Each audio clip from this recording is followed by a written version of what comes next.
Estas mulheres passaram a vida toda no luxo. Treinadas desde o nascimento na arte do prazer, elas conhecem apenas o corte do rei. Mas duas delas estão para ter uma morte horripilante. O nome de seu executor é conhecido: Sun Tzu, guerreiro, filósofo e autor de A Arte da Guerra. Esse antigo texto contém os segredos para a vitória na guerra e na vida. Agora, as táticas e estratégias da arte da guerra são reveladas em detalhes para ajudar a solucionar um mistério militar. Os resultados das maiores batalhas americanas foram previstas há 2000 anos? O livro profetizou o destino dos nazistas? Previu como o Norte venceria a Guerra Civil? E por que os Estados Unidos seriam derrotados no Vietnã? Entenda as lições da arte da guerra e você vencerá. Ignore-as e você lutará na escuridão.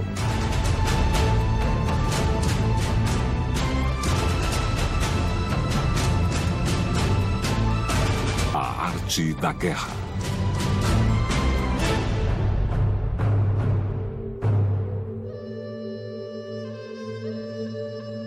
O rei Helu, governante do estado chinês de Wu, agonizava diante de uma ameaça iminente. Um vizinho hostil estava pronto para invadir o estado. Desesperado para defender o seu reino, Helu convoca uma das maiores mentes militares da história, Sun Tzu. Sun Tzu é significativo porque tem uma filosofia holística coesa sobre como abordar a estratégia.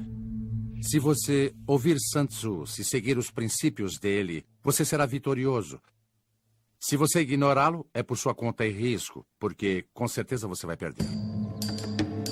Sun Tzu garantiu ao rei Helu que podia treinar o exército de Wu, que está em menor número, para superar e derrotar a força invasora. O rei Helu fez uma pergunta a Sun Tzu. Desafiou Sun Tzu de uma maneira que foi meio jocosa. Ele disse: "Você afirma que pode transformar qualquer um em soldado?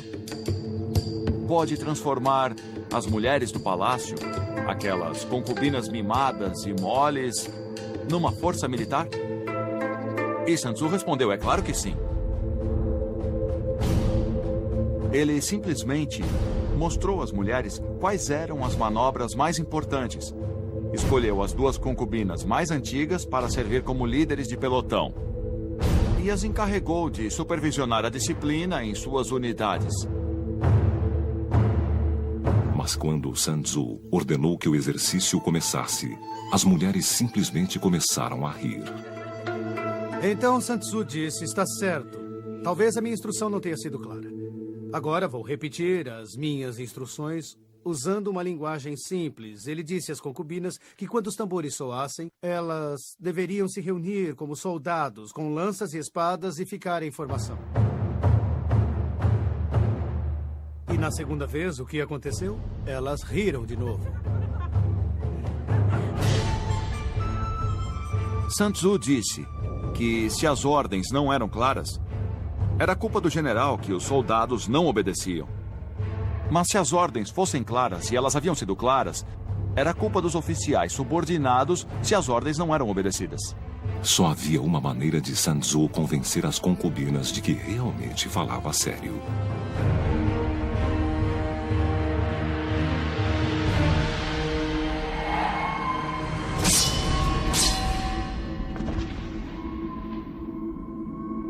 Para Sun Tzu, a guerra era uma questão de vida ou morte. Esse é o princípio básico de seus ensinamentos. E uma vez que fosse compreendido, todos, do líder até cada um dos soldados, estaria motivado para vencer. Sun Tzu nomeou 2 novos oficiais. As mulheres, então, seguiram as suas ordens sem hesitação. E a grande lição aprendida nesse incidente e uma realização trágica para o rei Helu é que até mesmo em um estado como Wu, que é relativamente fraco em termos numéricos, se comparado ao seu vizinho Shu, pode, apesar de tudo, produzir uma força militar disciplinada e eficaz, mas só se levar os ensinamentos de Sun Tzu ao pé da letra e implementá-los entre os militares.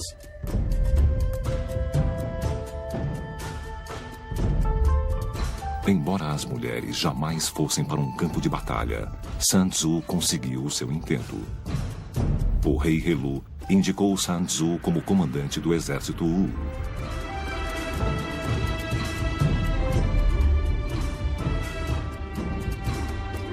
Sun Tzu então deveria cumprir a sua promessa e treinar uma força de 30.000 homens para lutar contra um exército 10 vezes maior. As estratégias e táticas que ele usou nesse confronto tornaram-se a fundação de sua grande obra, A Arte da Guerra. Sun Tzu escreveu A Arte da Guerra por volta de 500 a.C. O livro foi escrito verticalmente em tiras de bambu, cada uma com 21 centímetros. Cada tira contém de 15 a 20 ideogramas chineses. As tiras então foram minuciosamente unidas umas às outras. E nos 13 capítulos de A Arte da Guerra estão os segredos para o sucesso. Se você entende a arte da guerra e os princípios contidos nele, pode prever o resultado de guerras ou batalhas. A Arte da Guerra está repleta de ideias importantes, mas 3 princípios básicos se destacam e unificam a filosofia de Sun Tzu. Sun Tzu diz: conheça o seu inimigo e conheça a si mesmo, e em 100 batalhas você nunca correrá perigo. Em A Arte da Guerra, entender o seu inimigo é crucial para a vitória. Sun Tzu diz que vencer 100 batalhas não é o auge da habilidade, mas que subjugar o inimigo sem lutar é. A luta custa vidas e dinheiro. Sun Tzu estima o general que é mais astuto e não mais forte do que o seu oponente. Sun Tzu diz: evite a força, ataque a fraqueza. No decorrer da história, exércitos se enfrentam frente a frente no campo de batalha para mostrar a sua força e coragem.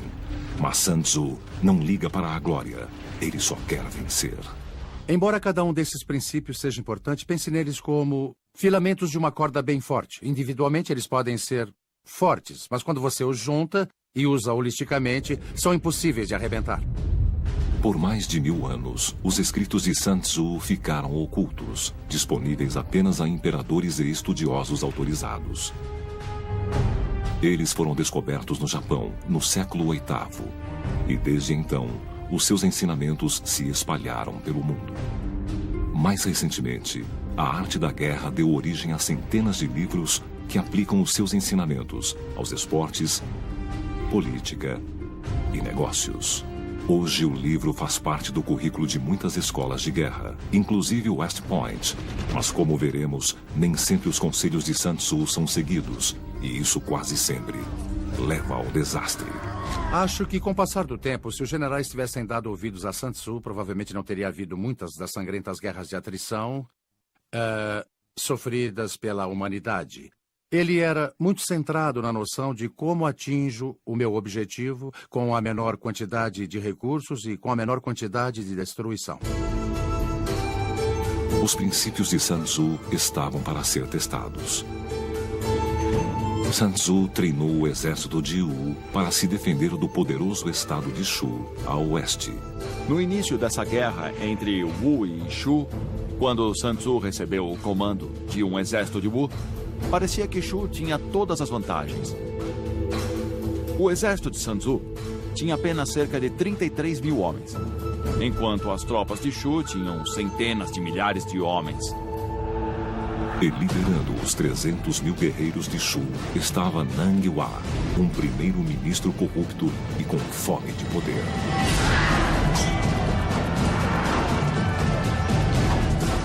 Nang Hua abriu uma trilha de destruição pelo interior da China.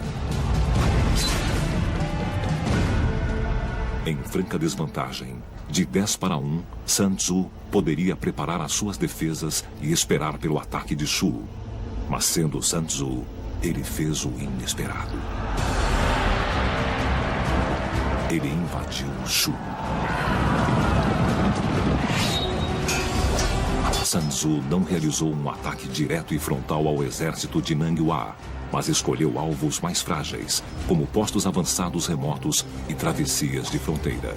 Não seria sábio por parte de Sun Tzu tentar buscar um confronto decisivo no início dessa guerra, atacando o exército de Shu diretamente. Ele simplesmente não tinha o volume necessário para isso. Sun Tzu atacou com uma velocidade surpreendente e eficiência brutal.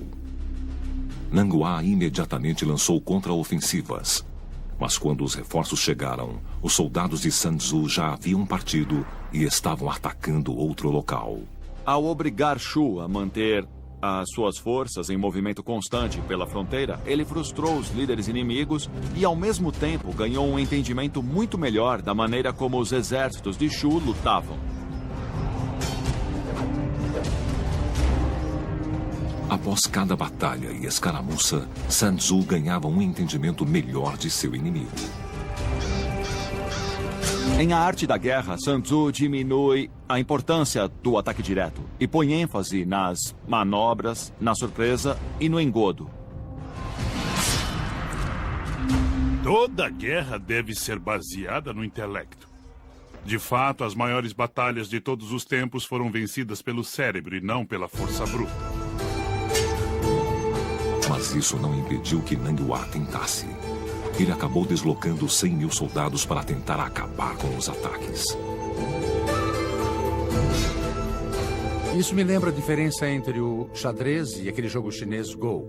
O xadrez é baseado na atrição. Você começa com muitas peças no tabuleiro e no decorrer do jogo elas são eliminadas e no final você fica com pouquíssimas peças.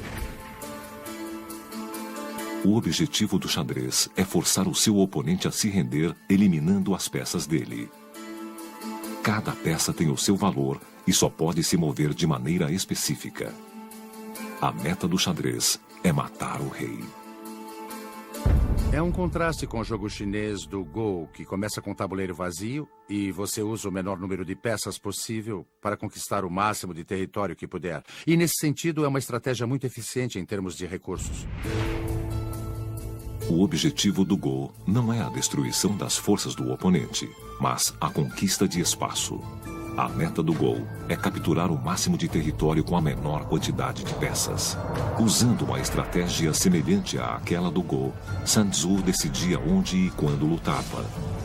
Ele evitava o contingente mais forte do exército de Nang Hua e atacava onde ele era mais fraco. As táticas de guerrilha de Sun Tzu contra as forças de Shu ecoam história afora. Mas é durante uma guerra infame, mais de 2000 anos depois, que elas mais ressoam. E onde o segredo derradeiro de Sun Tzu se torna mais evidente.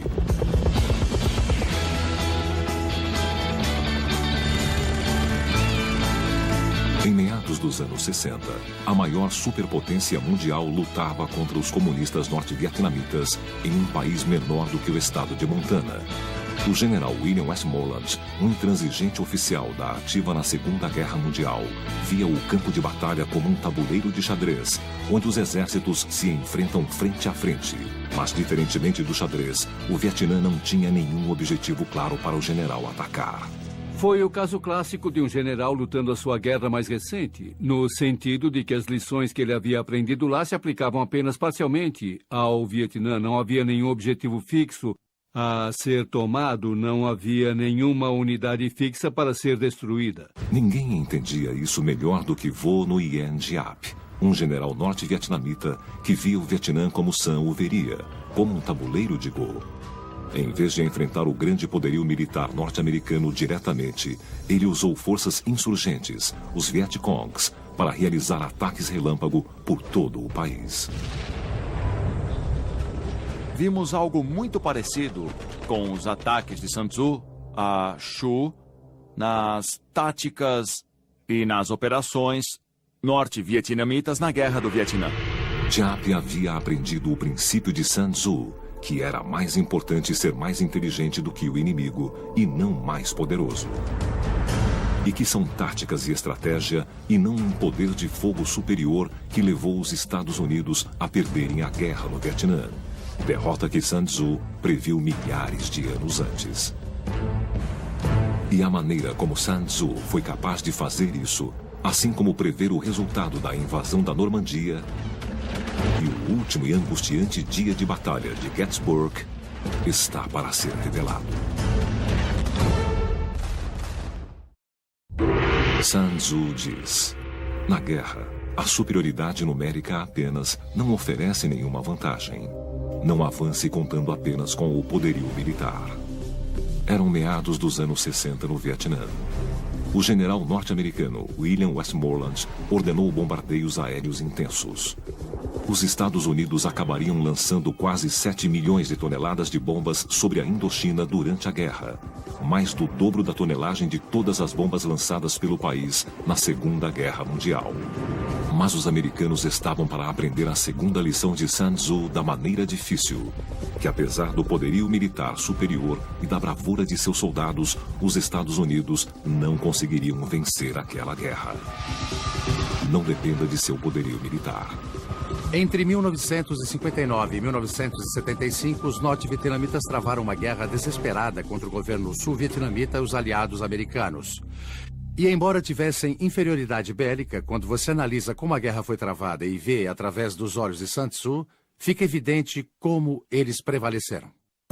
Westmoreland usou uma estratégia baseada no xadrez. Impedir o avanço comunista matando a maior quantidade possível de norte-vietnamitas e Vietcongs. Inversamente, o adversário de Westmoreland, o general norte-vietnamita Vo Nguyen Giap, usou uma estratégia mais parecida com a de Sun Tzu e do Go. Westmoreland tentava desgastar o inimigo matando a maior quantidade possível dele. Enquanto isso, Giap encarava o conflito da perspectiva do Go com o seguinte pensamento: como conquisto a maior quantidade de território possível e assim derroto o meu inimigo. Para combater os bombardeios aéreos americanos, Giap recorreu a um princípio básico de Sun Tzu. Conheça o seu inimigo e conheça a si mesmo, e em 100 batalhas você nunca estará em perigo. Os norte-americanos lutavam de uma maneira já bem previsível. Eles preparavam uma área de pouso entre os ataques da artilharia e ataques aéreos, e então traziam as suas tropas. Giap percebeu isso e se deu conta de que se pudesse manter os seus soldados escondidos e sobreviver aos ataques da artilharia, então, quando as tropas pousassem, poderiam montar emboscadas para pegá-los. As bombas americanas não destruíam o inimigo, apenas avisavam que a infantaria americana estava a caminho. Giap também ordenou aos seus combatentes que ficassem o mais perto possível dos soldados americanos. Os Vietcongs não tinham poderio aéreo e também sabiam que uma vez que as suas posições fossem identificadas em qualquer batalha, seriam atacados pelo ar. Então, como você compensa isso? O general Giap disse: agarre seu inimigo pelo cinto. Isto é, você não deve estabelecer posições fixas em campo. E quando o faziam de maneira defensiva, como na batalha de Hamburger Hill, eles foram atacados pelo ar. Mas numa situação tática, você se aproxima do inimigo, você mescla suas forças com as dele para que ele não possa fazer ataques aéreos sem atingir as suas próprias tropas. Livre das bombas americanas, Giap lançou ataques guerrilheiros inspirados em Sun Tzu contra americanos em solo.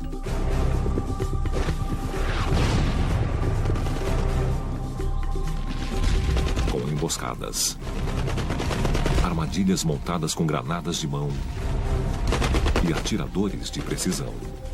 Giap começou a fazer ataques concentrados contra os americanos.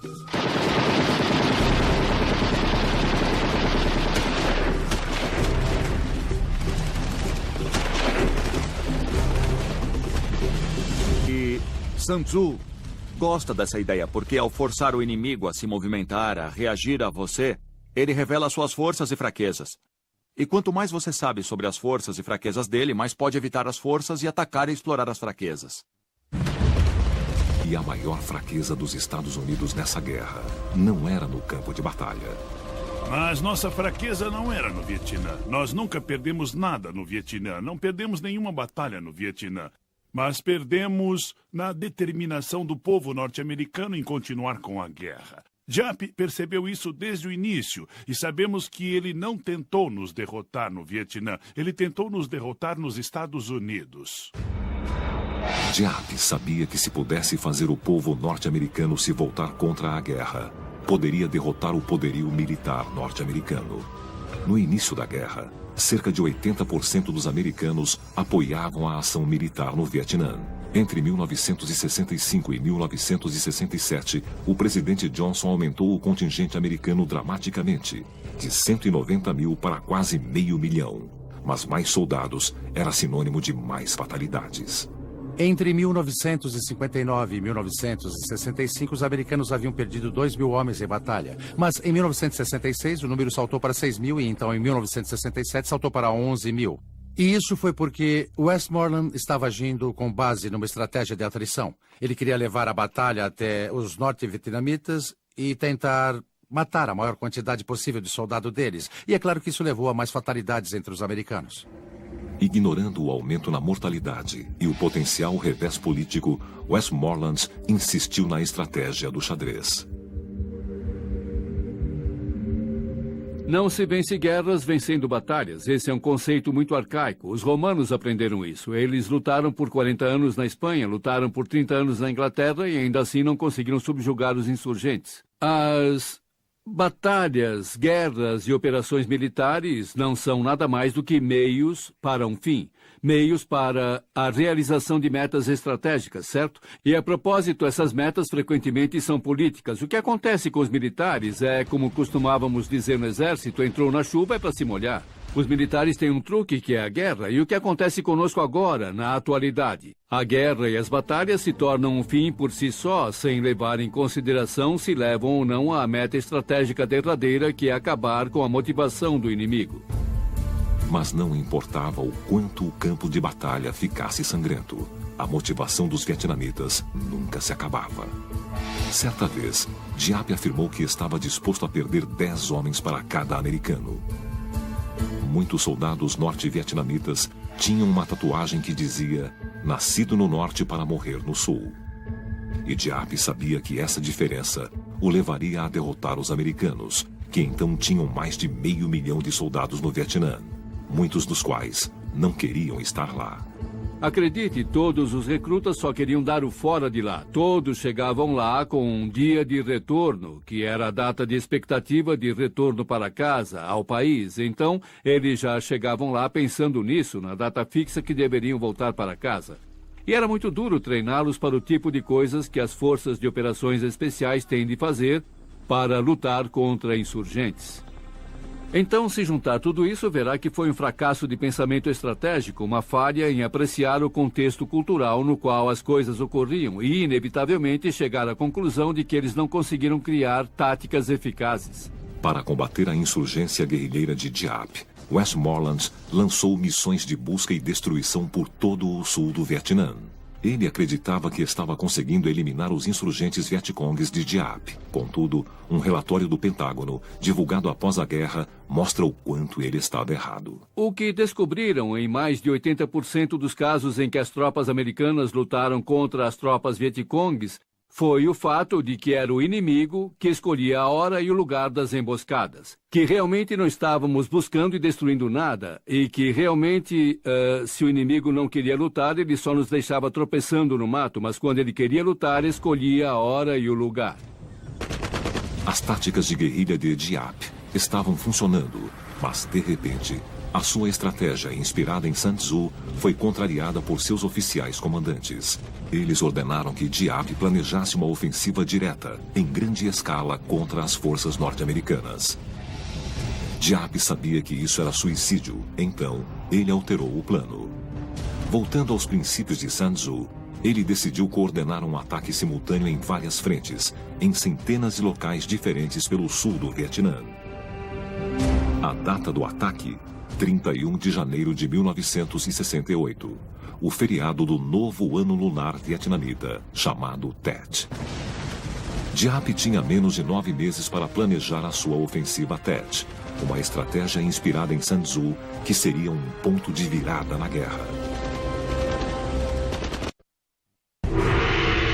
Sun Tzu diz: Que os seus planos sejam impenetráveis como a noite. Depois, ataque como um raio.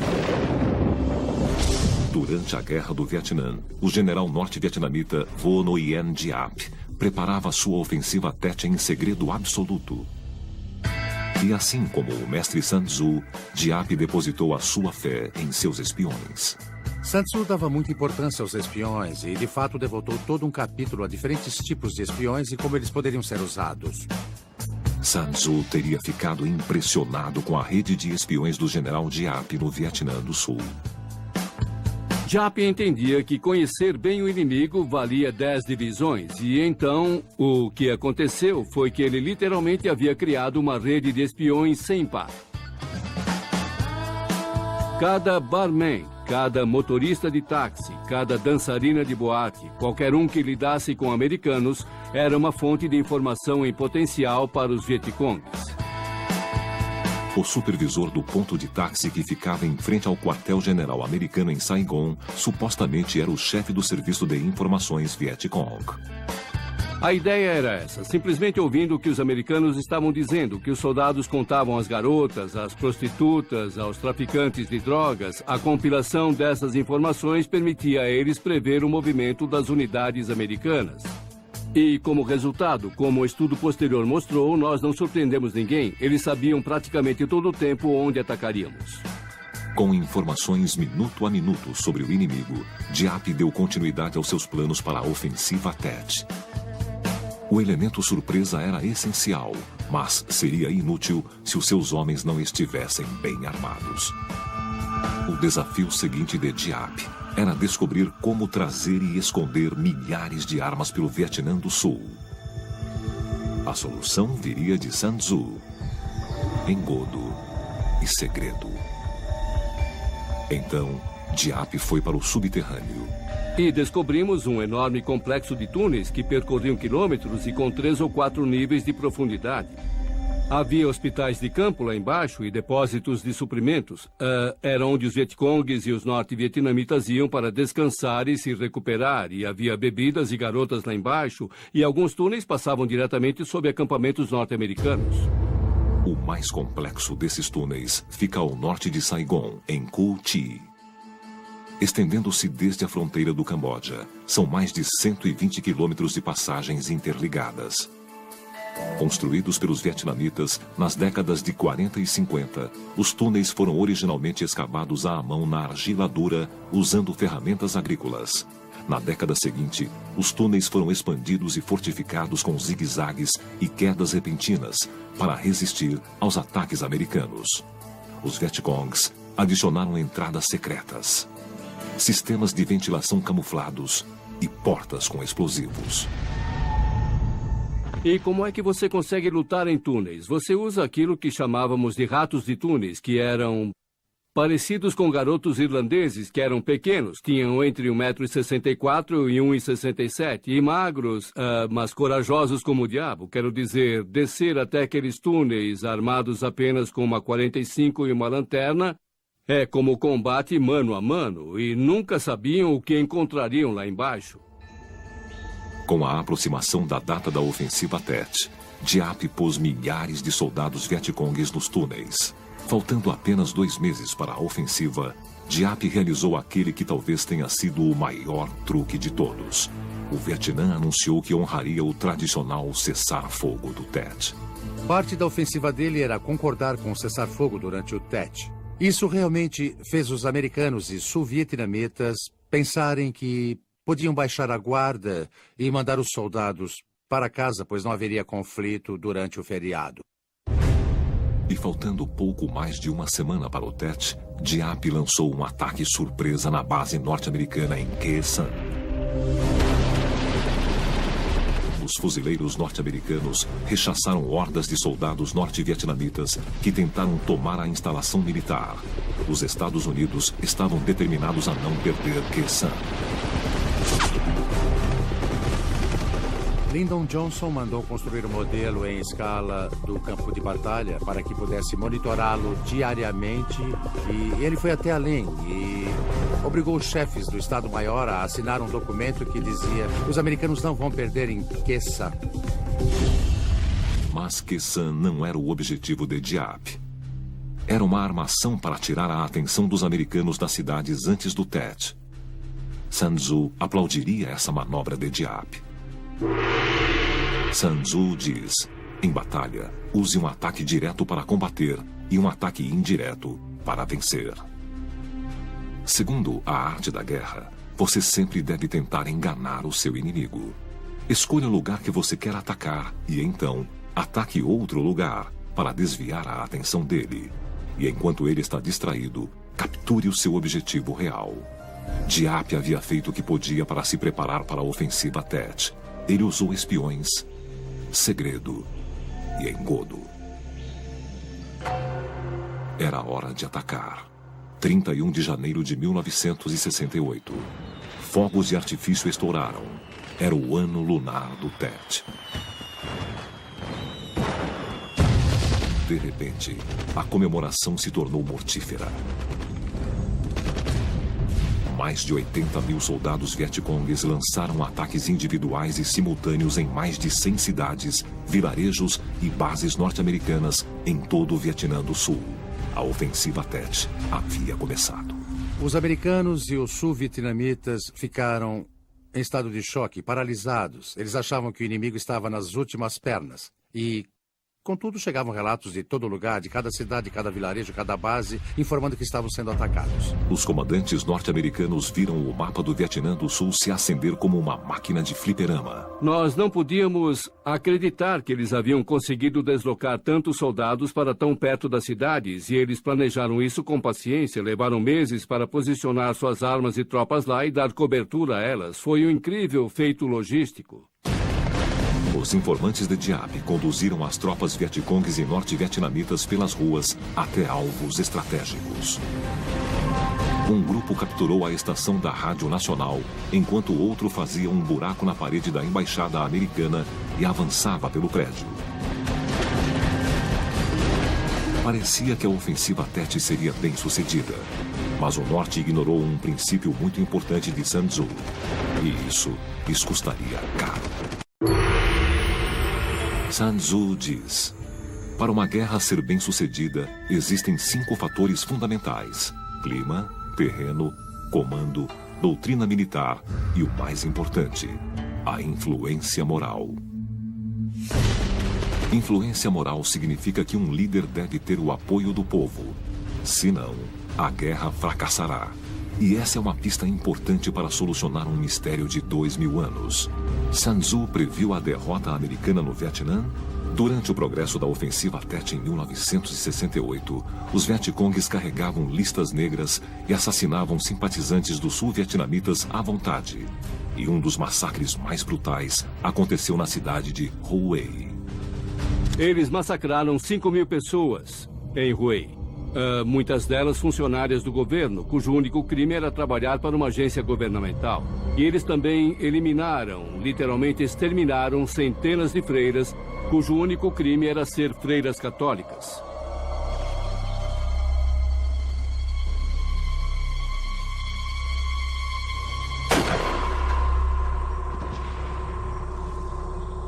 E eu acho que essa brutalidade saiu pela culatra. Muitos vietnamitas pararam para pensar: espera aí, não fazemos esse tipo de coisa. Esse não é o tipo de gente que queremos nos governando. Mas tudo aquilo foi terrível e, em minha opinião, um massacre sem sentido. Sem o apoio do povo, as pequenas unidades de Diap ficaram sem reforços. Eles ficaram sem saber o que fazer e sem nenhum meio de se comunicar uns com os outros. Então, as forças norte-americanas entraram e devastaram as fragmentadas tropas norte-vietnamitas.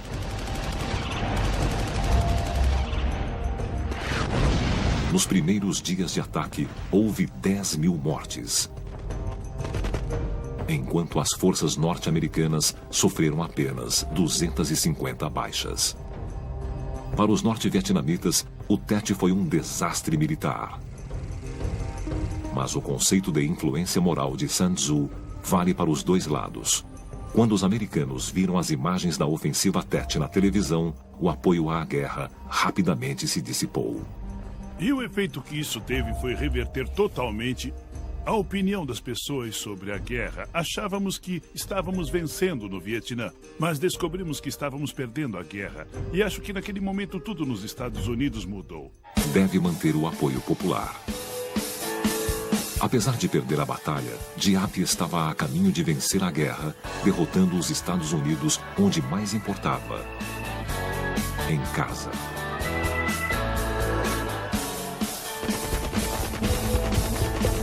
Após a ofensiva, Diap voltou a usar táticas de guerrilha. Em 1975, praticamente sem o apoio militar dos Estados Unidos, Saigon finalmente caiu nas mãos do exército norte-vietnamita. E no final da guerra, o coronel norte-americano Harry Summers se reuniu com líderes norte-vietnamitas para negociar a retirada americana. Harry Summers, durante uma reunião em Hanoi com o coronel norte-vietnamita Tu, provavelmente estava ficando meio zangado com tudo e falou grosso com o coronel vietnamita. Bom, a verdade é que nunca nos derrotou no campo de batalha. O coronel vietnamita olhou para ele e disse, bom, é verdade, e acrescentou, mas também é irrelevante. E ele tinha razão. O contexto político, que era mais importante, muito mais do que o militar, como sempre foi, no decorrer da história, foi mais uma vez para lembrar que a guerra é um meio para um fim, e que esse fim quase sempre é regido pela política e não pela vitória ou derrota militar. Essa é uma noção que o general Diap entendia bem, assim como o mestre Sun Tzu. Por volta de 500 a.C. na China, a campanha de ataques relâmpago de Sun Tzu contra o reino de Chu estava funcionando. O adversário de Sun Tzu, Nang Hua, o primeiro-ministro de Chu, ficava cada vez mais frustrado e acabou perdendo alguns aliados políticos. Nang Hua e os generais dele estavam cada vez mais frustrados com os ataques de Sun Tzu na fronteira. Os ataques constantes estavam acabando com o moral dos soldados de Chu. Os recursos do tesouro de Chu se esgotavam rapidamente. E, em alguns casos, os melhores guerreiros de Chu eram mortos ou capturados por Sun Tzu. Enfrentando esse dilema, Nang Hua foi obrigado a se voltar para os aliados de Chu para obter homens, dinheiro e suprimentos. Por todo o interior, existia a expectativa de onde Sun Tzu atacaria em seguida. Líderes na corte começaram a perder a fé em Nang Hua. E os aliados começaram a passar para o lado de Sun Tzu. Mas essa deslealdade teve um preço. Nang Hua deslocou o seu exército para destruir um aliado no norte, chamado Tsai. Quando a capital estava para ser atacada, o duque de Tsai pediu ajuda a Sun Tzu. Sun Tzu então enfrentava uma situação aparentemente sem saída. Se não fizesse nada, o seu aliado seria destruído. Se tentasse salvar o seu aliado, Nang Hua esmagaria o seu exército. Mas para Sun Tzu, a solução era simples: liderar uma pequena força de ataque na direção de Tsai como isca para afastar Nang Hua da cidade. É um princípio básico dos ensinamentos de Sun Tzu. Para fazer o seu inimigo se deslocar, atraia-o com uma isca que ele vai engolir. A ideia por trás disso é, em certo sentido, conseguir dominar as manobras ou controlar a movimentação inimiga através da sua própria manobra. Nang Hua imediatamente abandonou o cerco a Tsai e mobilizou o seu exército para interceptar Sun Tzu.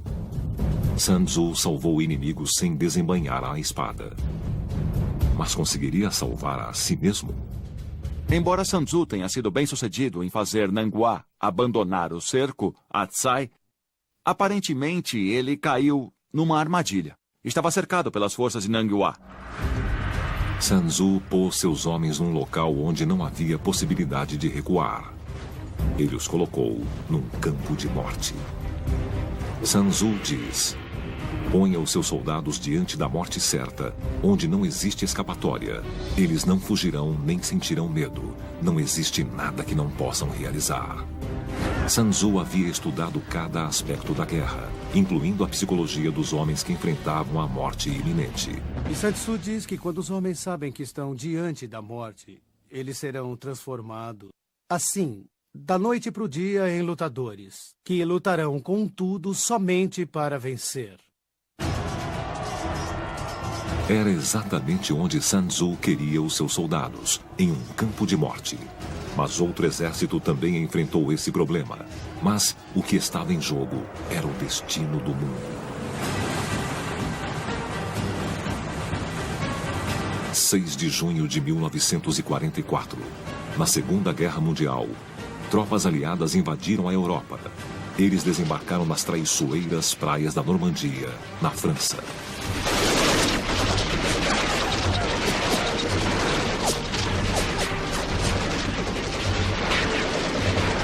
Se você desembarca tropas numa praia, onde elas não têm como recuar, aí eles vão lutar, porque precisam lutar para sobreviver. E vimos isso na Normandia.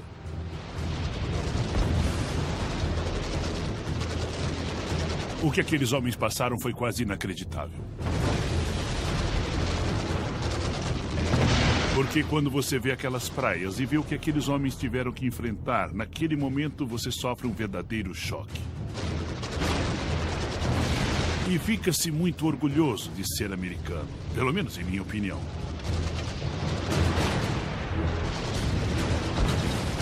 E a maneira como eles sobrevivem e acabam derrotando os nazistas é previsto nas páginas de A Arte da Guerra, de Sun Tzu.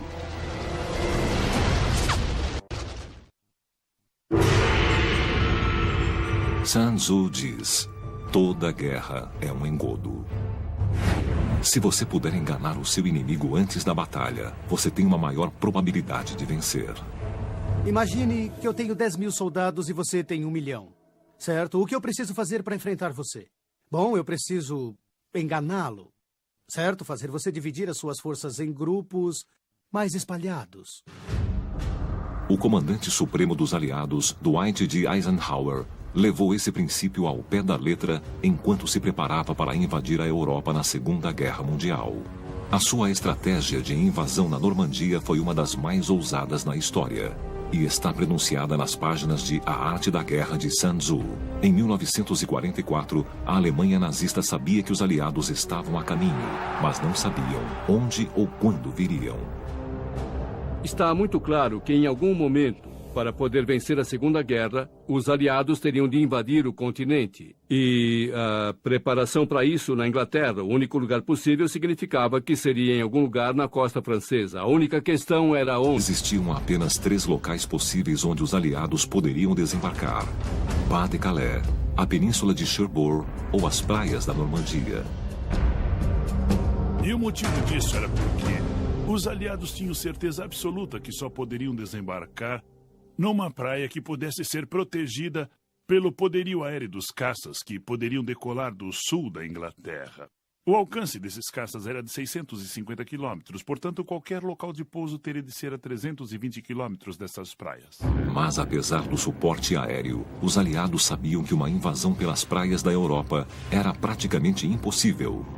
Para ser bem-sucedidos, eles deveriam usar uma estratégia mais parecida com o Go e menos parecida com o xadrez. Então, em vez de um ataque direto, os aliados seguiram o princípio de engodo de Sun Tzu e convenceram os alemães de que o ataque não seria na Normandia. A Normandia só é comparável ao Go graças ao fato de que usaria uma tática de engodo. E no jogo de Go, você mostra através dos movimentos quais territórios pretende tentar conquistar. E o que os aliados conseguiram fazer com o uso inteligente do engodo, além do uso da lógica militar clara, foi convencer os alemães que, quando ocorresse, o ataque seria em Pas-de-Calais, quando planejavam desembarcar na Normandia. Chamou-se Operação Fortitude e foi uma das campanhas de engodo mais complexas a ser tentada. Os aliados criaram um exército falso que, aparentemente, estava pronto para atacar em Calais. Eles usaram tanques, aviões e caminhões infláveis para enganar o reconhecimento aéreo e fotográfico alemão. Eles deslocavam os tanques e caminhões à noite e soldados munidos de roletes faziam as marcas dos pneus no chão para parecer que tropas realmente haviam se deslocado durante a noite. O exército fantasma precisava ser visto e ouvido. Então, soldados do exército aliado emitiram horas intermináveis de transmissões via rádio sobre a movimentação de tropas e suprimentos. Por um lado, você imaginaria que esse era um trabalho engraçado porque só mandava mensagens falsas. Mas, por outro lado, era um trabalho muito importante e se eles fossem desleixados ou não fizessem bem, acabaria com o propósito do plano de engodo. Eisenhower mostrou o seu exército falso para os alemães, mas manteve a sua força de combate real em segredo absoluto. E por várias semanas, a sua campanha de engodo foi bem sucedida. Mas, um mês antes da invasão da Normandia no dia D, os aliados receavam que o seu segredo tivesse sido descoberto. Oficiais da contra-inteligência britânica descobriram 5 codinomes da operação da Normandia nas palavras cruzadas de um jornal: Overlord, Neptune, Utah, Omaha e Mulberry. Agentes britânicos descobriram o criador das palavras cruzadas, um professor de 54 anos chamado Leonard Dow. E quando foi interrogado, Leonard ficou indignado e disse: "Não é permitido eu escolher as palavras que quero num jogo de palavras cruzadas?" E continuaram a pressioná-lo, mas no fim concluíram que ele dizia mesmo a verdade e que a escolha das palavras foi só uma coincidência. Passado o susto, os aliados então deveriam tratar de convencer os alemães da ameaça da invasão de Calais, e eles recorreram a um dos métodos favoritos de Sun Tzu: espiões. Sun Tzu diz: é essencial procurar os agentes inimigos que vieram espionar você e então suborná-los para que os sirvam. Em A Arte da Guerra, os agentes duplos são os espiões mais importantes. Os agentes duplos começam como os espiões que o adversário mandou para espionar você. E quando você os descobre, não os prende, nem os executa. Você os contrata. Você dá a eles recompensas generosas. Aí o que eles começam a fazer é continuar a agir como se estivessem espionando você. Mas a informação que eles dão para o seu adversário é a desinformação. Durante a Segunda Guerra Mundial, ninguém usou melhor os agentes duplos do que os britânicos. O seu programa chamava-se Double Cross, e um de seus agentes duplos mais importantes era um empreiteiro naval galês chamado Alfred Owen. Quando a guerra começou, ele foi recrutado na hora. E ofereceram a ele um acordo. Ele podia tornar-se um agente duplo para nós ou ir para a cadeia, e muitos deles eram executados. E ele recebeu o codinome Snow. E quando os alemães tentaram infiltrar a sua primeira onda de espiões em setembro de 1940, os alemães passaram um rádio para ele avisando que 4 agentes estavam a caminho. E é claro que eles foram recebidos por um comitê de recepção britânico. A operação foi tão bem sucedida que o Serviço Secreto Britânico conseguiu recrutar ou prender praticamente todos os espiões enviados pela Alemanha durante a guerra. Esses agentes duplos com codinomes como Garbo, Brutus e Triciclo passaram informações falsas tão convincentes que os alemães não só acreditavam que a invasão seria em Calais, como o desembarque na Normandia era a distração. Sun Tzu diz: um general sábio alcança uma grandiosidade muito além dos homens comuns através da previsão. Sun Tzu ensinava a importância do engodo e da previsão para descobrir as intenções do inimigo. E os aliados tiveram sucesso na previsão, decifrando os códigos alemães. Durante anos, os alemães acreditavam que a sua máquina de codificação, chamada Enigma, era totalmente indecifrável. Ela era capaz de codificar uma mensagem de 150 milhões de maneiras. Mas, com a ajuda de um matemático polonês, o Serviço Secreto Britânico fez o impossível, decifrando e interceptando mensagens alemãs em uma questão de horas. O seu sistema de decodificação foi chamado de Ultra. Usando o Ultra, os aliados sabiam o que os alemães estavam pensando, a sua percepção do campo de batalha e a sua visão do que estava acontecendo. Assim, eles podiam fornecer informações para os espiões alemães, reforçando essas concepções errôneas. Sun Tzu elogiaria o Ultra por sua habilidade de ler a mente do inimigo. A arte da guerra, essencialmente, usa a mente para travar uma guerra. Isso quer dizer que é uma batalha entre mentes. Então, para vencer o seu inimigo, você precisa ser capaz de ler a mente dele. Mas, às vezes, saber o que o seu inimigo pensa cria dilemas morais. Segundo um oficial do Serviço Secreto Britânico, no dia 14 de novembro de 1940, os britânicos decodificaram uma mensagem alemã sobre um ataque iminente na cidade inglesa de Coventry. Se Churchill tentasse proteger a cidade, os alemães saberiam que ele estava lendo as mensagens deles.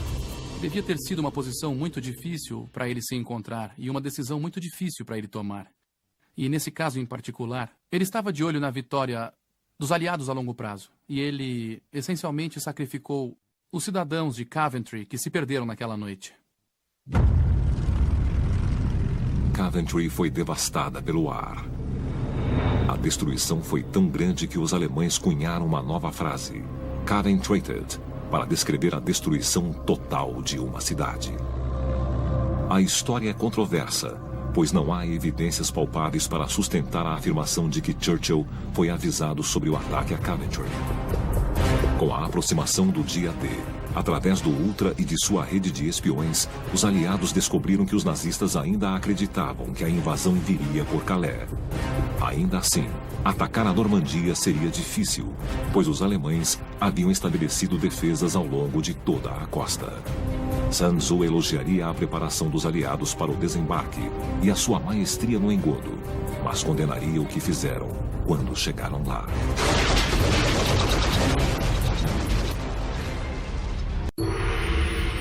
Sun Tzu diz: quando o ataque de um falcão fratura o corpo de sua presa, é porque a atingiu na hora certa. E quando águas torrenciais movem pedras, é por causa da oportunidade. Sun Tzu acredita que até o mais bem executado dos ataques pode ser arruinado se a oportunidade for perdida. A invasão da Normandia mostra que Sun Tzu poderia ter previsto o seu resultado cerca de 2000 anos antes. Após meses de preparativos e engodo, Eisenhower lançou o seu ataque contra a França ocupada pelos alemães. 150 mil soldados apinhados em centenas de pequenas lanchas deixaram a Inglaterra e cruzaram o Canal da Mancha. Eles desembarcariam em 5 praias diferentes na França, que receberam o codinome Juno, Sword, Bold, Utah e Omaha. Quando as lanchas se aproximaram das praias, 15 mil aeronaves e 7 mil navios realizaram um ataque coordenado nas praias.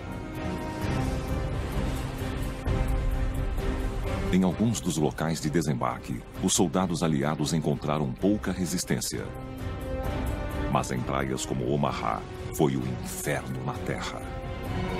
Para muitos dos soldados aliados nas lanchas de desembarque, os momentos antes da abertura das portas seriam os seus últimos. Foi um caso de coragem sem par diante de um grande horror. Se você puder imaginar as lanchas de desembarque chegando à praia, quando se aproximavam da praia, os soldados nas lanchas podiam ouvir as metralhadoras disparando do lado de fora. As metralhadoras haviam sido posicionadas para o que eles chamavam de linha de coordenação final. Eles disparariam ao máximo na frente daquele barco para que, quando a porta abrisse, as balas penetrassem e matassem 2 ou 3 soldados por vez. E muitos rapazes morreram exatamente assim.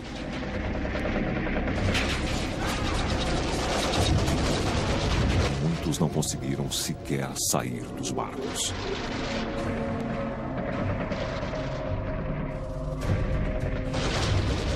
Para o soldado afortunado, o suficiente para sobreviver à rajada inicial das metralhadoras, o pesadelo só estava começando.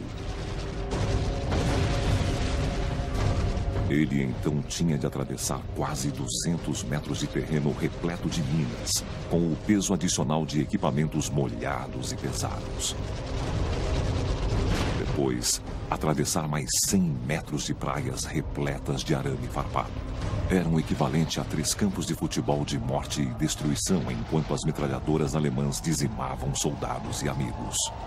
Se você tiver chance de visitar Omaha, ela mudará a sua visão de mundo. Ela mudará toda a sua visão sobre os Estados Unidos. Fará você se dar conta do incrível heroísmo demonstrado por aqueles rapazes. Os aliados sobreviveram ao campo de morte, exatamente como Sun Tzu previu, lutando juntos, sem nunca desistir. Foi um horror sem comparação. E ainda assim eles continuaram avançando. E você imagina por quê? Como você motiva soldados a fazer isso? E talvez Sun Tzu seja de fato brilhante aqui. Você os obriga a fazer aquilo porque não existe outra alternativa senão a morte. O que você vai fazer? Largar o equipamento e voltar a nado para a Inglaterra? Não havia nenhum plano de evacuação a não ser que estivesse ferido. E não havia como se recusar a sair do barco. Então, em certo sentido, ao colocar aquela quantidade de soldados na praia, está fazendo como Sun Tzu, porque está pondo o exército numa situação em que precisa lutar ou morrer. E eles lutaram. Lutaram bem e sobreviveram. Os aliados também se beneficiaram de outro princípio de Sun Tzu, pois o líder de seu inimigo os subestimou. Sun Tzu diz: é essencial para a vitória que os generais não sejam tolhidos por seus líderes. A estrutura do comando aliado dava autoridade total ao general Eisenhower como comandante supremo de todas as forças na frente ocidental. E sob ele havia 4 comandantes. Um para a Marinha, para a Força Aérea, para o grupamento do Exército Americano e o grupamento do Exército Britânico. No mundo empresarial seria um organograma limpo com responsabilidades bem definidas. A grande vantagem de Eisenhower é que ele era capaz de trabalhar com todo tipo de pessoa e havia uma grande quantidade de primadonas em ambos os lados. Ele era capaz de trabalhar com essas pessoas e trabalhar para o bem comum. Podia-se esperar que um ditador como Hitler tivesse uma cadeia de comando ainda mais eficiente do que os aliados. Mas era exatamente o oposto. Hitler estabeleceu um sistema confuso de autoridade sobreposta. Ele queria garantir que nenhuma pessoa abaixo dele tivesse todas as informações ou todo o controle sobre as forças à sua disposição. Então, ao dividir a autoridade, Hitler garantia sua posição como único a tomar a decisão final sobre a disposição e alocação das tropas. O general von Rundstedt era o comandante em chefe para as forças ocidentais. Mas a Marinha e a Força Aérea tinham cadeias de comando diferentes que não estavam sob o seu controle e, frequentemente, não cooperavam um com o outro.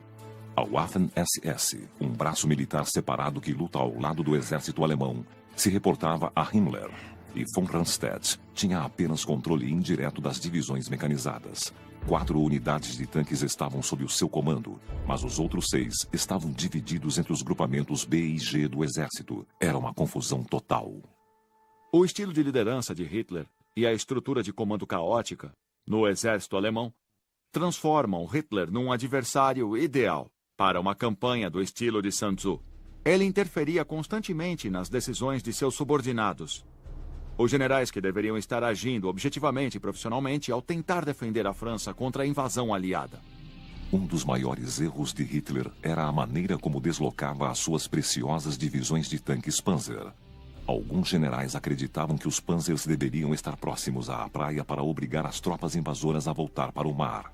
Outros achavam que os tanques deveriam ser mantidos na reserva para que pudessem ser usados em force, onde quer que os aliados escolhessem desembarcar. E já que nenhum dos generais tinha autoridade para decidir, a decisão recaía sobre Hitler.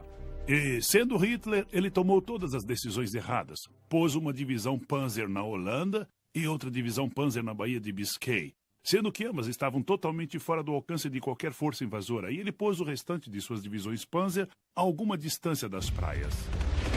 A falha de Hitler é um exemplo perfeito do motivo pelo qual Sun Tzu diz que os grandes generais devem ficar livres para conduzir a guerra, sem a interferência do líder. Quando você analisa a estratégia da defesa alemã na França ou na Normandia, ela está dividida entre como a defesa deve ser posicionada, quais forças estavam disponíveis para defender as praias e quais forças realmente estavam disponíveis para reforçar as praias ou reforçar as tropas alemãs no local da invasão. Porque não era uma só pessoa que tinha o controle de todas as forças, como Eisenhower tinha do lado aliado. Os aliados fizeram o impossível. Com coragem e determinação, as tropas conseguiram ocupar todos os locais de desembarque na Normandia. Apesar de todo o planejamento complexo envolvido na invasão da Normandia, foram as táticas das pequenas unidades e os camaradas lutando lado a lado que acabou vencendo a Batalha das Praias, e é isso que aparece em toda a história. Sun Tzu teria ficado maravilhado com a precisão e a execução da invasão. Mas breve, os aliados encontraram um inimigo novo e completamente inesperado.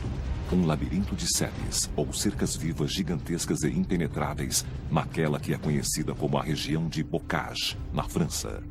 Parecia que os aliados haviam realizado esse feito incrível e milagroso, e haviam mesmo desembarcaram um exército nas praias da Normandia. Mas então seu avanço foi impedido, na região das sebes. Eles não haviam previsto isso, apesar dos aviões de reconhecimento aéreo terem fotografado essas cercas vivas. O planejamento aliado simplesmente presumiu que eram como as sebes num quintal suburbano, e que tinham de 1,20 m a 1,5 m.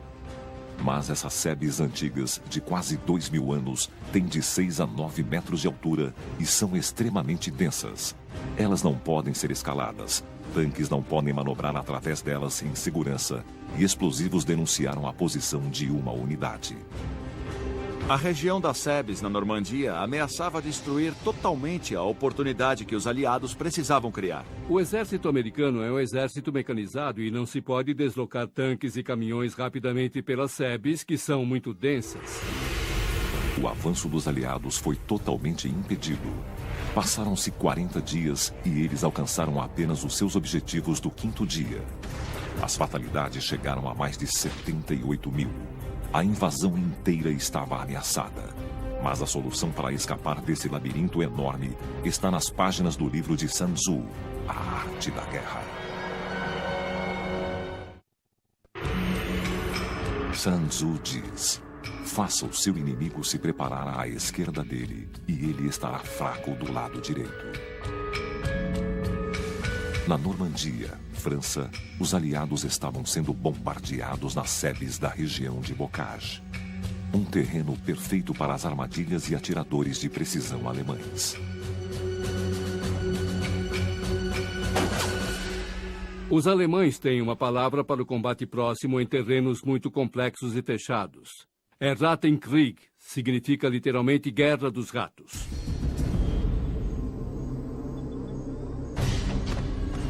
Essencialmente quer dizer que a guerra é reduzida praticamente ao combate individual, 1 ou 2 homens contra 1 ou 2 outros, porque o terreno, nesse caso as sebes, não permitem manobras. Não permitem que você use os seus avanços tecnológicos, como a artilharia, o poderio aéreo e a mobilidade dos tanques, e os ponha em uso.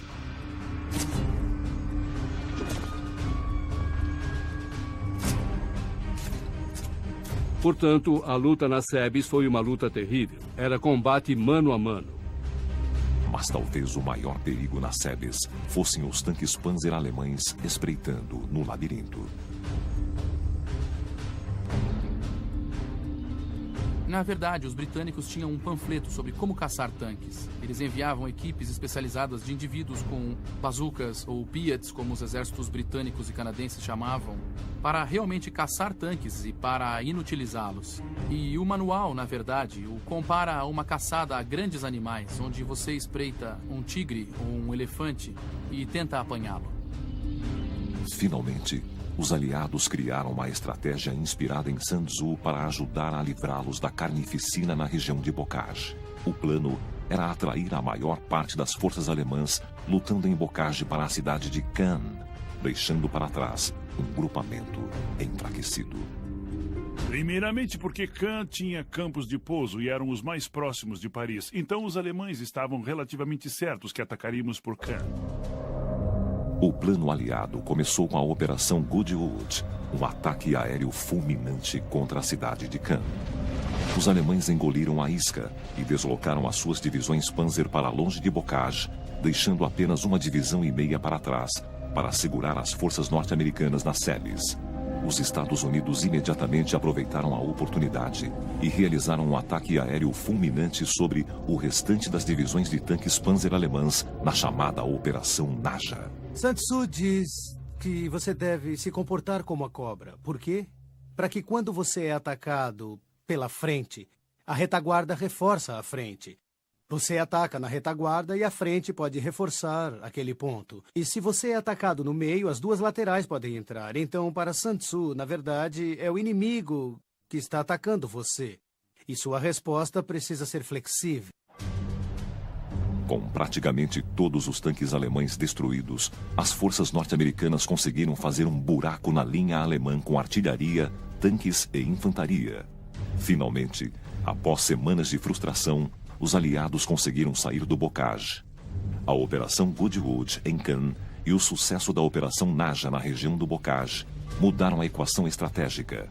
Os aliados, antes estagnados, voltaram à plena força. Durante toda a invasão da Normandia, a mão invisível de Sun Tzu levou os aliados à vitória, através do uso que fizeram do engodo, previsão e de uma estrutura de comando superior que motivou o exército inteiro a lutar como um só. Sun Tzu diz: o exército vencedor percebe as condições para a vitória primeiro e então luta. O exército perdedor luta primeiro e só depois busca a vitória. A batalha entre os reinos de Wu e Chu prosseguia. A pequena força Wu de Sun Tzu estava em um campo de morte.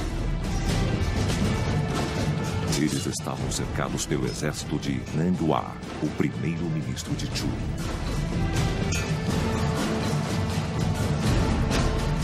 Mas Sun Tzu não estava preocupado. Enquanto o exército de Nanghua atacava, a força principal de Sun Tzu partia para capturar Ying, a capital de Chu.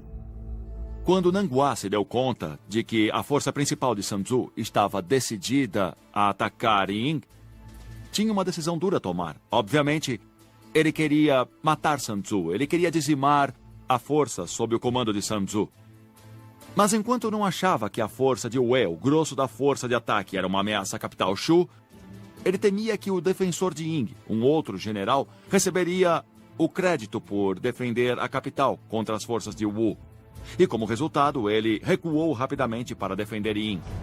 Esse seria o erro mais colossal de Nanghua durante a guerra. No decorrer da história, Nanghua, assim como outros generais, entraram em batalhas sem dispor de todas as informações de que precisavam. Milhares de anos depois, no interior da Pensilvânia, mais um general entrou em batalha sem saber o que o esperava. Foi o general confederado Robert E. Lee, que alguns consideram o maior comandante na história norte-americana. Contudo, em Gettysburg, Lee não observou a sabedoria de Sun Tzu e pagou um preço terrível. Sun Tzu diz: nação alguma já se beneficiou da guerra prolongada. A Guerra Civil Americana é o cenário de pesadelo de Sun Tzu. Um impasse sangrento que acabaria custando mais de 620 mil vidas. De longe, a guerra mais mortífera na história americana.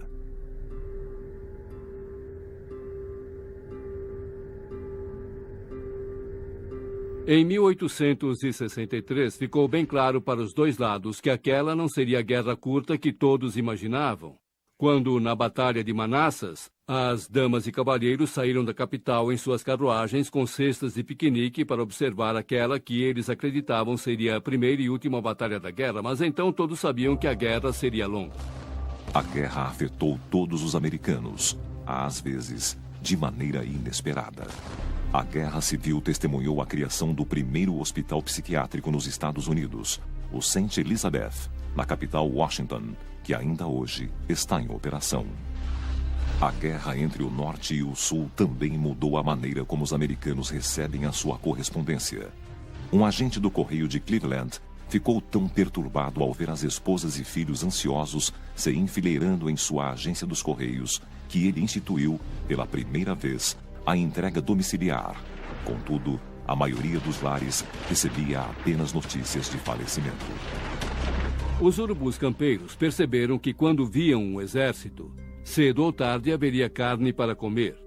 E enquanto as tropas se deslocavam, frequentemente, centenas de urubus campeiros voavam acima deles, apenas esperando pela carnificina, pelas feridas abertas, para arrancar os seus olhos e comer as suas entranhas como se fossem outra carniça qualquer. É uma cena pavorosa, mas toda guerra é assim. Às vezes é horripilante. Os hospitais de campanha da Guerra Civil eram açougues humanos, com braços e pernas empilhados. Só do lado da União foram realizadas cerca de 40 mil amputações e apenas 24 mil com o uso de anestesia. Médicos realizavam dezenas de cirurgias sem sequer lavar as mãos. Era 7 vezes mais seguro lutar por toda a duração da Batalha de Gettysburg do que ser mandado para um hospital do Exército. O índice de mortalidade era entre 30% e 40% nesses hospitais.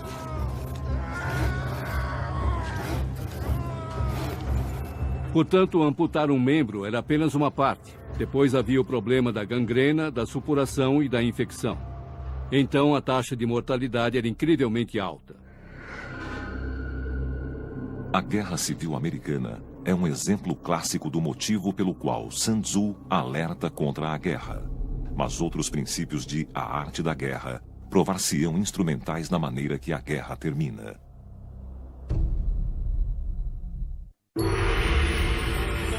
Sun Tzu diz: aqueles que sabem lutar trazem o inimigo para o campo de batalha, não são trazidos por ele. Pensilvânia, 1863. A Guerra Civil era um empate sangrento.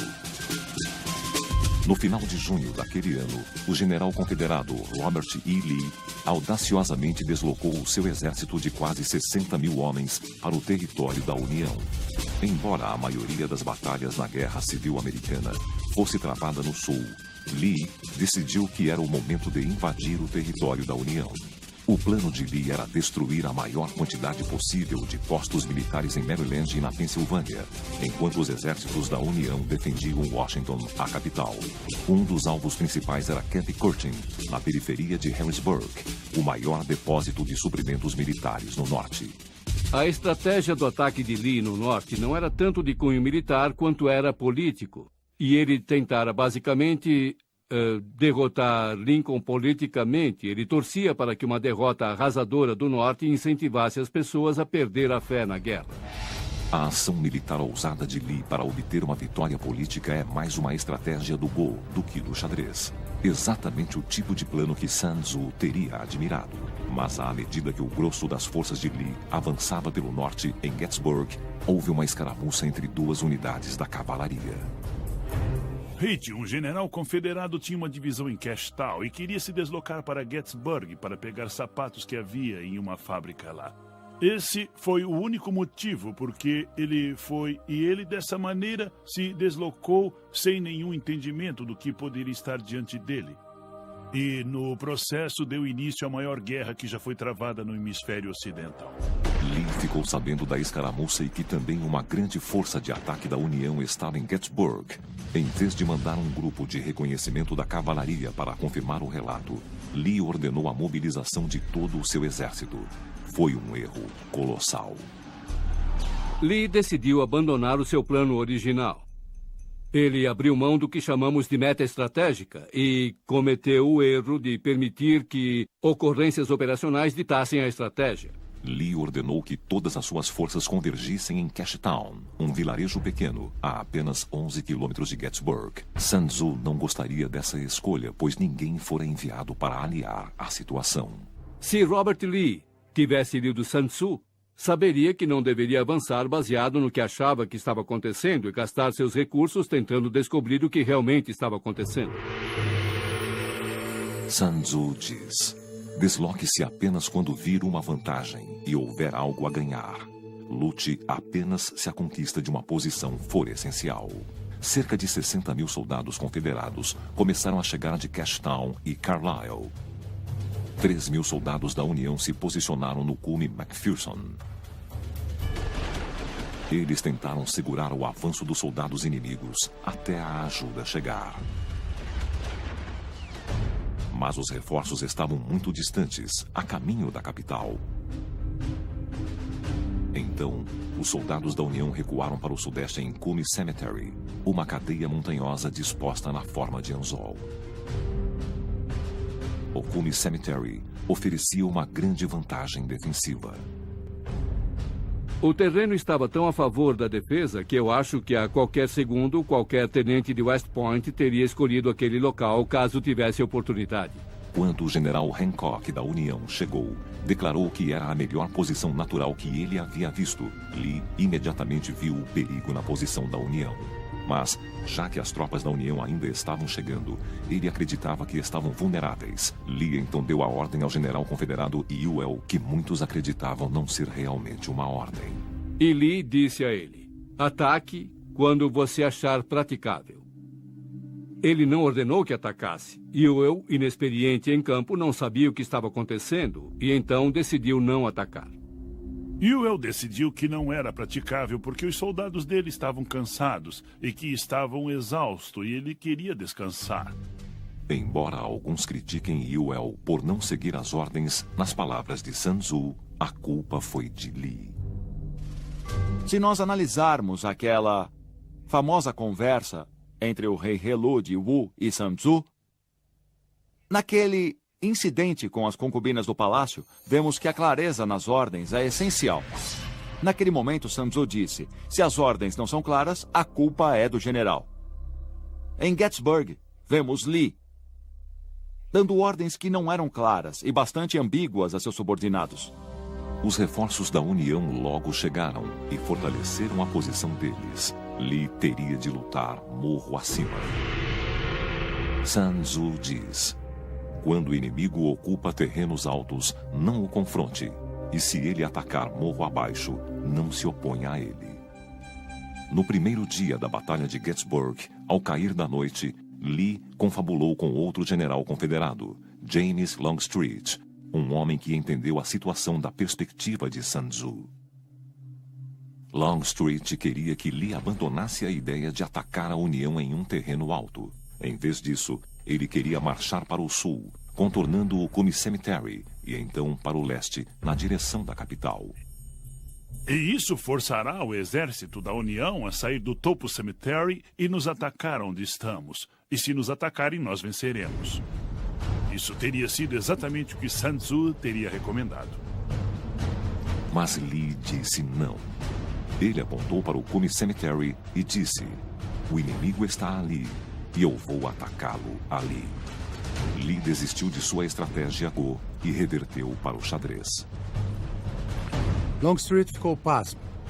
Ele viu o exército da União embrenhado nos morros e sabia que não deveriam ser atacados. Sun Tzu teria aconselhado contra isso. Ele teria dito: avalie a situação, ajuste as suas forças, encontre outra maneira de atacar o inimigo. Mas Lee não deu ouvidos. E o segundo dia da Batalha de Gettysburg foi um verdadeiro inferno.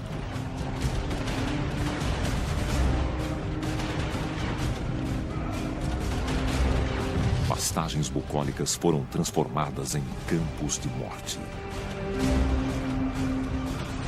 Lugares como Plum Run, Beechwood Charge e Little Round Top testemunharam alguns dos combates mano a mano mais sangrentos da guerra. O mais terrível do combate mano a mano são as lembranças. E durante grande parte da guerra, você poderia puxar o gatilho e talvez ver alguém cair. Talvez, mas no geral não. Esse era um combate bem pessoal, com baionetas, coronhadas, tiros de pistola na cabeça e no rosto, e você vê isso. E isso tira um pedaço de você, e é por isso que havia fatalidades psiquiátricas. Deus sabe quantos soldados de ambos os lados se lembram daquela batalha. Todas as noites pelo resto da vida. Foi muito sangrenta mesmo. E no topo de Little Round Top estava o coronel da União Joshua Chamberlain e o 20º Regimento do Maine. Eles sobreviveram a 3 ataques confederados e estavam quase sem munição. E lá vinha o 4º ataque, e Chamberlain ordenou o uso de baionetas. Antes, todos dispararam os 2 últimos tiros, ficaram de pé, e naquele grande momento na história, ele ficou de pé, empunhando o sabre, e deu o comando que ressoa pelos ouvidos da história da infantaria americana. Sigam-me, rapazes, avante com as baionetas! E lá foram eles. As tropas da União atacaram morro abaixo. Chocados com o ataque, os soldados confederados recuaram.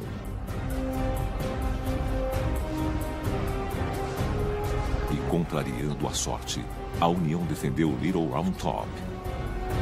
O princípio de Sun Tzu de nunca atacar um inimigo em terreno alto se mantém. Mas isso não impediu Li, pois ele ignoraria Sun Tzu mais uma vez e ordenaria que os seus homens atacassem morro acima mais uma vez.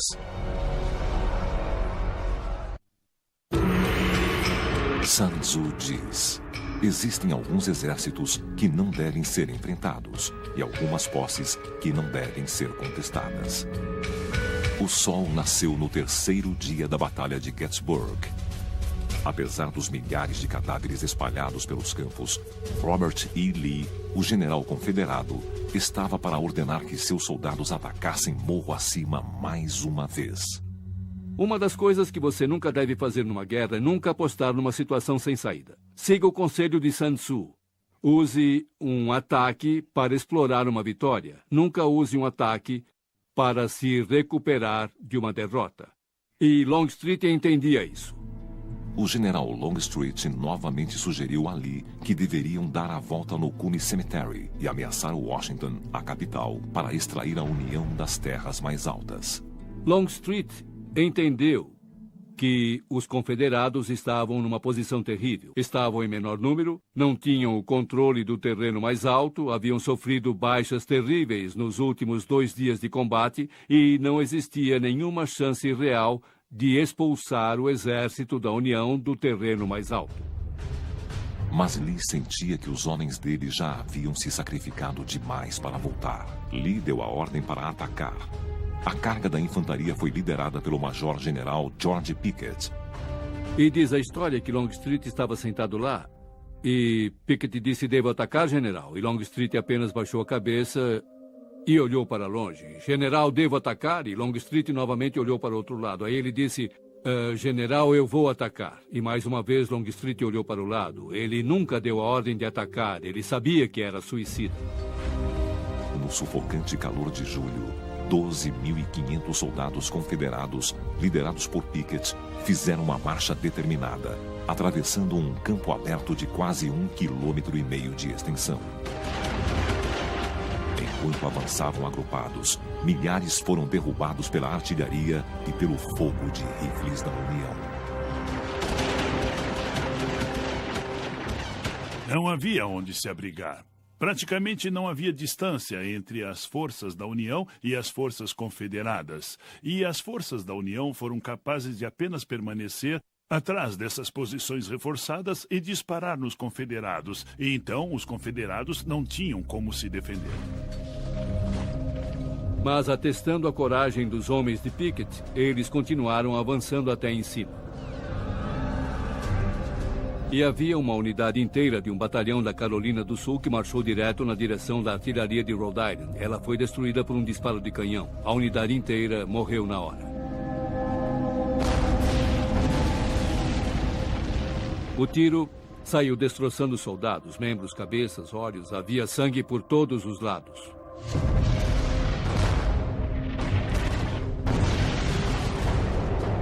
Dentre os mais de 12.000 soldados confederados que participaram do ataque, apenas 5.000 sobreviveram.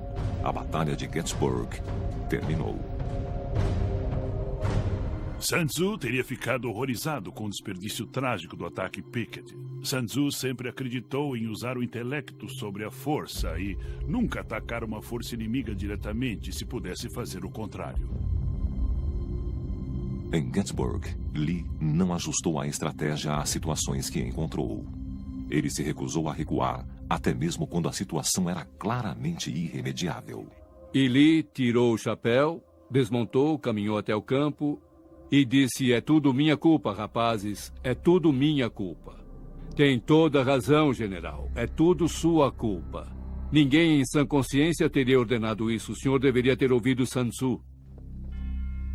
No final, a sua falha em aplicar a sabedoria de Sun Tzu é um dos fatores que custou aos confederados a guerra.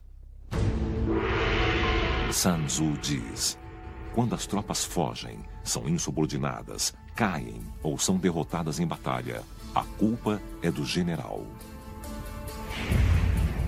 Em A Arte da Guerra, Sun Tzu imagina o general supremo como um homem inteligente e astuto, jamais precipitado, nem arrogante. Exatamente o oposto do adversário de Sun Tzu na guerra de Wu Chu, Nanghua. Sun Tzu é totalmente contra o comportamento impulsivo, o comportamento precipitado, ou fazer o exército marchar dobrado para conquistar a vitória. Pois na mente de Sun Tzu, a vitória vem de um estudo pensado, de cálculos detalhados e muito bem preparados. Embora Nanghua tivesse um exército maior e mais poderoso, usando a inteligência, Sun Tzu mostrou que era o mestre. Nanghua correu para a sua capital, acreditando que Sun Tzu estava prestes a invadi-la. Mas o mestre jamais tivera a intenção de atacar uma cidade tão bem protegida. É um engodo para atrair Nanghua para uma armadilha, e funcionou perfeitamente. Sem aviso, mais de 20.000 guerreiros de elite de Sun Tzu cercaram as forças de Nanghua. O ataque surpresa deixou os homens de Nanghua confusos. Ocorreram então uma série de batalhas entre os grupamentos enfraquecidos de Nanghua e a principal força de ataque de Sun Tzu. Após cada batalha, Nanghua enfraquecia, Sun Tzu ficava mais forte e Shu, a capital, ficou exposta.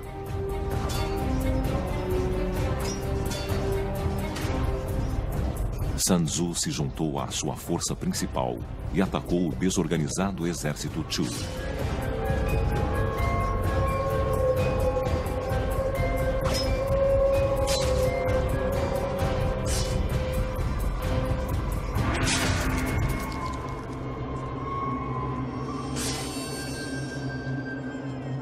E finalmente, Sun Tzu venceu a guerra.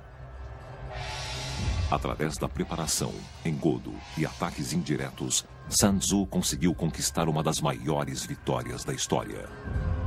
Mas, tão misteriosamente quanto chegou, Sun Tzu partiu e desapareceu. E há várias especulações sobre o desaparecimento dele. Uma teoria é de que o comportamento dos líderes de Wu o chocou e o desanimou. Quando o rei de Wu entrou na capital de Shu, ficou pasmo com a sua riqueza. E então ficou ganancioso e avarento. Parece então que Sun Tzu forneceu a este rei ambicioso e potencialmente corrupto essa nova força militar que criou. Ele também viu o surgimento de brigas internas e talvez tenha sido nesse momento que Sun Tzu se aposentou dessa vida e partiu para escrever aquilo que ele viu como as lições aprendidas no conflito entre Wu e Shu.